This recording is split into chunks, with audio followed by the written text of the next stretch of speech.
In today's video, I'm going to teach you how to track keywords in Google Analytics 4. Tracking keywords is a powerful way to understand how users find your website and what they are searching for. By following these steps, you'll be able to harness these insights and optimize your content more effectively. Let's start by heading over to the Google Analytics 4 interface and navigating to the Admin section. This can be found on the lower left corner of your dashboard. Once you're there, look for the Property settings. Under Property, you will see an option for Search Console links. This is where we'll be connecting Google Analytics with your Search Console, and it's a pivotal step in unlocking keyword tracking. Now your next move is to click on Link. This button opens up the possibility to select the Search Console property that corresponds to your website. It's important to ensure that you're linking the correct Search Console property. Otherwise, you might end up tracking data for the wrong site. Once you've confirmed you're working with the right property, go ahead and link it to your Google Analytics account. This integration will allow data to flow between these two powerful tools, offering you seamless access to keyword insights directly within Google Analytics. With the connection established, it's time to dive into the reports. Navigate back to the main Analytics dashboard and select Reports.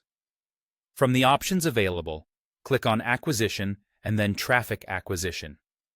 This report is where you start seeing the magic happen, as it provides detailed information on where your traffic is coming from. As you peruse this report, you'll want to locate the dimensions that are crucial for your keyword tracking.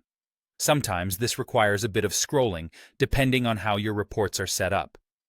However, a more efficient way is to customize your view by adding a secondary dimension. Look for the Add Secondary Dimension option and click on it. When prompted, type in Landing Page plus Query String. This dimension is key as it combines both the page the user landed on and the specific query string they used. Adding this dimension will give you a more comprehensive view of how keywords are driving traffic to specific pages on your site. It helps in understanding not just the keywords themselves, but also how different queries perform for different landing pages. By setting up these reports, you're positioning yourself to gather in-depth keyword insights directly within Google Analytics 4. This approach not only helps you become more aware of how users are finding your content, but also allows you to make more informed decisions when optimizing your site. And there you have it. You've successfully set up keyword tracking in Google Analytics 4, paving the way for better strategic planning and enhanced visibility into user behavior on your site. As you continue to explore these reports, remember, they are a gateway to unlocking the full potential of your data-driven decisions.